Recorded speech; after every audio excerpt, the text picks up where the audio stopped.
Et yo les beignets, c'est Donut, j'espère que vous allez tous très bien. Aujourd'hui, on se retrouve pour parler du premier épisode de la saison 3 de What If qui est sorti aujourd'hui. Pour ceux qui ne le savent pas, il y aura un épisode par jour qui va sortir d'aujourd'hui, donc le 22 décembre, jusqu'au 29 décembre. Et par conséquent, jusqu'au 29, il y aura une vidéo par jour sur cette chaîne pour parler de cette saison qui normalement sera la dernière de What If, histoire de donner mon avis sur les épisodes et voir s'il y a un avenir à What If, même si la série se termine, étant donné qu'on est encore en pleine phase multiverselle. Je tiens à préciser que normalement dans cette vidéo il y aura très peu de cuts. J'ai envie d'aller droit au but, histoire de vous sortir l'épisode relativement vite, et histoire que vous ayez vraiment cette continuité de vidéos tous les jours jusqu'au 29 décembre. Je tiens à le préciser d'entrée de jeu aussi, même si ça me semble logique, mais cette vidéo elle sera 100% avec des spoilers.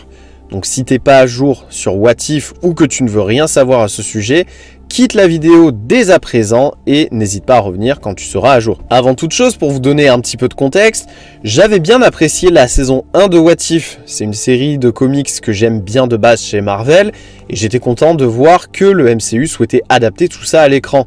On avait eu de très bons épisodes comme l'épisode 4 sur le suprême Doctor Strange qui est pour moi le meilleur de la série, ou encore l'épisode 8 avec Infinite Ultron qui a donné un vent de fraîcheur au perso qui en avait besoin après l'adaptation pas folle du perso dans l'ère d'Ultron. En revanche, j'avais été assez déçu de la saison 2 qui n'était pas du tout à la hauteur de mes attentes personnellement.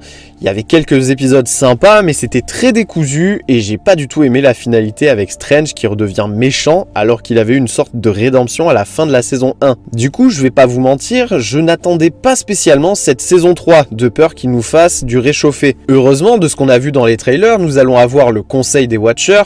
Et au vu du fait que Uatu, le Watcher qu'on suit depuis le début de la série, est intervenu à plusieurs reprises alors qu'il n'aurait pas dû, c'est vrai que je trouve ça logique de finir sur une remise en question de Uatu quant à son rôle de base qu'il était censé tenir, et sa transgression qui sera réprimée par les autres Watchers. Et en plus de ça, certaines thématiques d'épisodes m'avaient plutôt interpellé, comme par exemple l'épisode du Far West avec Shang-Chi et Kate Bishop, et aussi l'épisode des Mecha Avengers. Et justement, ça tombe bien puisqu'il s'agit de l'épisode d'aujourd'hui, car en effet, on commence avec l'épisode « Et si Hulk affrontait les mechas des Avengers ?»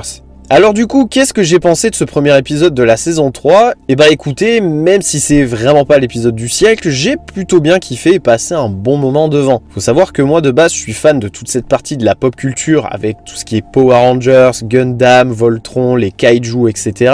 Et là, autant vous dire que si vous êtes comme moi, alors normalement, vous devriez bien kiffer l'épisode. Bref, je vais d'abord vous faire une petite review rapide de l'épisode et ensuite vous donner mon avis plus en détail, avec les qualités que j'ai relevées ainsi que les défauts. On commence l'épisode avec Bruce Banner qui fait son footing et il y a Sam Wilson qui court en même temps et qui fait le fameux « sur ta gauche » comme Steve Rogers lui fait dans le film Captain America The Winter Soldier. Les deux vont commencer à discuter et Bruce va parler de ses problèmes avec Hulk et de tout ce qu'il a essayé contre le stress et la colère. Et d'ailleurs, je trouve que ça faisait un peu référence au Hulk d'Edward Norton dans l'incroyable Hulk qui cherche par tous les moyens à tout faire pour éviter de laisser la moindre once de stress se manifester de peur que le géant de jade prenne le dessus. S'ensuit alors un début d'amitié profonde entre les deux personnages. Sam invite Bruce à entrer dans un groupe de parole pour parler de ses problèmes avec son alter ego vert et les deux finissent par devenir comme cul et chemise. J'aime vraiment bien la dynamique de leur relation, je trouve que c'est un des points forts de l'épisode.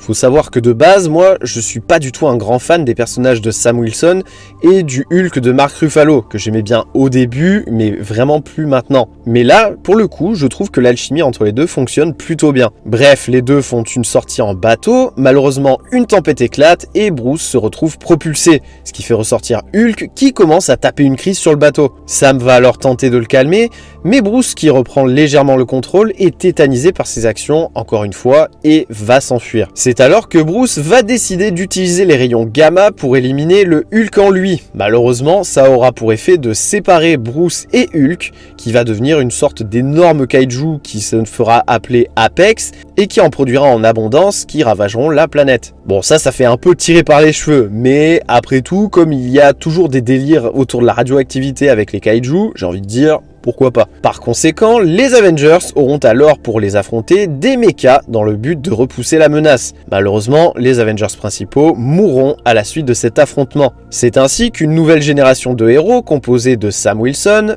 Bucky, Monica Rambeau, Red Guardian, Moon Knight, Shang-Chi et Nakia prend la relève et cette fois, les héros réussissent à repousser la menace Kaiju et remporter la guerre Gamma. Du moins, c'est ce qu'ils croient, puisqu'en effet, ils n'avaient pas détruit Apex, la source mère des Kaiju, qui en crée d'autres 10 ans plus tard alors qu'il est caché au fond de l'océan. Les Avengers se remettent alors à combattre les Kaiju, malheureusement cette fois ils ne sont pas assez forts pour les battre et battent en retraite. De là, Monica va chercher à retrouver Bruce grâce à l'aide de Bucky qui signale que le scientifique est réfugié sur une île volcanique. Monica va ensuite transmettre l'info à Sam qui n'était pas du tout d'accord avec cette idée-là, et part à la rencontre de Bruce. Bruce, qui continue de fuir tout cela, donne malgré tout à Sam un protocole de renforcement des Avengers qui va permettre aux Mecha Avengers de se transformer en une sorte de Voltron Megazord. Et là, je peux vous dire que j'ai eu le générique des Power Rangers à fond dans la tête tout du long. Les Avengers battent sans trop de difficulté les petits Kaiju, sauf que l'Apex se ramène, et là c'est la merde parce qu'ils ne sont pas assez forts malgré la fusion des mechas. C'est alors qu'au moment où les Avengers allaient renoncer, Bruce débarque en avion et libère une grande quantité d'énergie gamma et se transforme ainsi en une sorte de Godzilla marvelien. Les deux titans s'affrontent en mode Kong versus Godzilla et alors qu'Apex prend le dessus, Sam envoie le point de son mecha décocher une droite au gros Kaiju, ce qui donne la possibilité à Brucezilla, on va l'appeler comme ça, de détruire Apex une bonne fois pour toutes. Cependant, Brucezilla a l'air d'absorber un gaz gamma provenant du corps d'Apex et recommence à devenir agressif. Mais heureusement, Sam s'approche de lui avec un plan de vue qui rappelle énormément un plan qu'on pouvait voir dans le film Kong. Et alors, Bruce se calme et repart, accompagné de ses abominations gamma, sur l'île volcanique dans laquelle il était réfugié. Fin. Voilà pour la partie review de l'épisode. Maintenant, je vais vous donner mon avis avec les éléments positifs et négatifs que j'ai relevés. On va commencer par le positif. Déjà, premier point positif, comme je vous le disais auparavant, c'est la dynamique de la relation entre Sam et Bruce. J'ai pas souvenir que les deux aient eu de grandes interactions dans les films du MCU, et j'ai trouvé ça très cool de sortir Sam de l'univers de Captain America pour le mettre plutôt en binôme avec Bruce, même s'il y a Bucky dans son équipe d'Avengers si on veut chipoter. Aussi, je pense que c'est fait exprès et que c'est par rapport à la sortie bientôt de Captain America Brave New World qui aura quelques personnages de l'univers de Hulk. Donc en vrai, je trouve que c'était une bonne idée. Autre point positif que j'ai relevé, c'est l'animation. Dans cet épisode, ils ont rajouté des styles d'animation et des dessins qui rappellent énormément le style des animés comme Voltron, Gundam, etc. Et je trouvais que ça donnait vraiment du peps à l'épisode dans sa globalité. Aussi, toujours dans les points positifs, je trouve qu'on a eu un Bruce Banner qui se rapproche un peu plus de celui d'Edward Norton dans le film Incroyable Hulk, que pour ma part, j'avais plutôt bien kiffé malgré ses défauts. Et ça fait du bien, parce que ça fait longtemps qu'on n'a pas eu un Bruce Banner intéressant, et même s'il s'agit d'un what if, on retrouve l'essence même du personnage qui a peur de vivre avec son alter ego suite à des traumatismes et qui doit tout faire pour apprendre à coexister avec lui. Parce que bon, on est d'accord, mais Professeur Hulk, Shrek, on en a tous plein le cul quoi. Enfin, on a beaucoup de références à la pop culture japonaise, avec l'aspect Gundam Power Rangers comme je vous disais, ainsi que le Monsterverse, notamment avec de grosses références à Godzilla et King Kong, ce qui donne un vent de fraîcheur je trouve, et permet de changer un petit peu du mood très américain des super-héros Marvel en temps normal. D'ailleurs, à un moment donné, je sais pas si vous avez fait gaffe, quand Monica demande à Bucky où serait Bruce, il lui dit qu'il vivrait dans un coin très reculé vers un volcan, ce qui, moi personnellement, m'a rappelé l'île des monstres du Monsterverse, et donc techniquement, on pouvait s'attendre au fait que Bruce devienne cette espèce de Godzilla chelou. Malheureusement, l'épisode souffre de deux énormes points négatifs qui font que l'épisode n'est pas aussi bon que ce qu'il aurait pu être. Déjà, l'un de ces deux gros défauts, c'est la durée des épisodes. Ça, c'est un truc qui me saoule avec le format série Disney+. C'est que bordel, les épisodes sont trop courts. On est sur même pas 30 minutes encore d'épisode, ce qui fait que l'intrigue passe trop vite. Et il y a plein de choses qui passent à la trappe, et ça, c'est vraiment trop dommage. Ça fait des années qu'on se plaint de ça, et je trouve que Marvel ne change toujours pas son approche et franchement ça m'inquiète parce que je pense aux futures séries qui arrivent, notamment à la série Daredevil Born Again, qui dans sa version Netflix nous a habitués à plus de longueur, sur des épisodes de entre 40 et 50 minutes. Et j'ai très peur que quand lui notamment va être réadapté, qu'on ait des épisodes pareils de 30-35 minutes. Vraiment ça, je vais souffler très fort. Et du coup, cela en découle sur le second gros problème de l'épisode, le développement des personnages secondaires. Hormis Sam et Bruce, qui sont les personnages principaux de cette histoire, et Bucky et Monica qui ont un petit peu de dialogue, les autres personnages ne servent à rien, si ce n'est à avoir plus de mechas pour faire un Megazord de fou furieux à la fin. C'est dommage parce que le choix des héros était dans l'air du temps et intéressant, puisqu'on avait Moon Knight, qui est un personnage que j'adore. On avait Shang-Chi, Red Guardian et Nakia. Et du coup, hormis Nakia que j'aurais remplacé à la limite par le Black Panther de Shuri pour le coup, les héros étaient vraiment sympas et ils auraient chacun pu apporter quelque chose à l'édifice. Mais non, ils sont juste là pour faire joli et pour aider à faire le gros méca final. Et ça franchement c'est du gâchis parce que même dans tout ce qui est Voltron, Power Rangers, tout ce que vous voulez, chaque personnage a son moment important dans l'histoire. Du coup, ce déséquilibre entre les persos m'a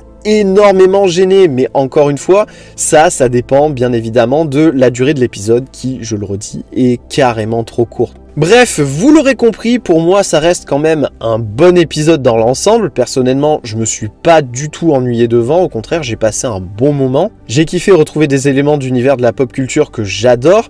Mais voilà, Marvel, il va falloir faire quelque chose vis-à-vis de la durée des épisodes de vos séries.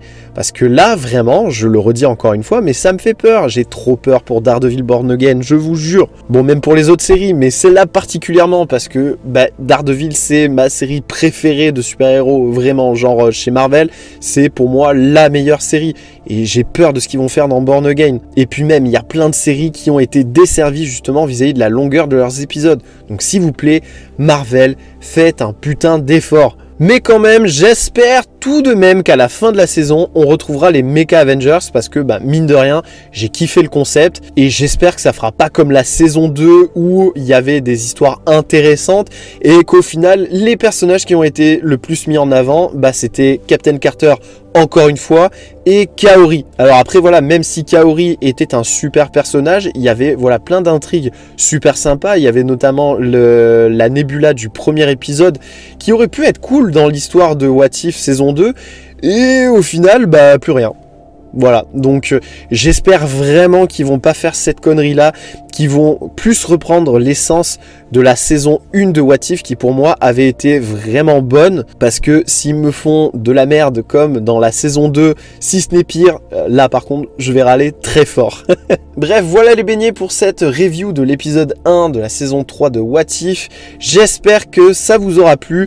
Si c'est le cas, n'hésitez pas à laisser un gros pouce bleu, vous savez que ça soutient énormément la chaîne, et surtout à vous abonner et à activer la cloche pour recevoir toutes les notifications des prochaines vidéos à venir. N'hésitez pas également à commenter et à partager la vidéo. Et en attendant l'épisode de demain, je vous dis bye les beignets.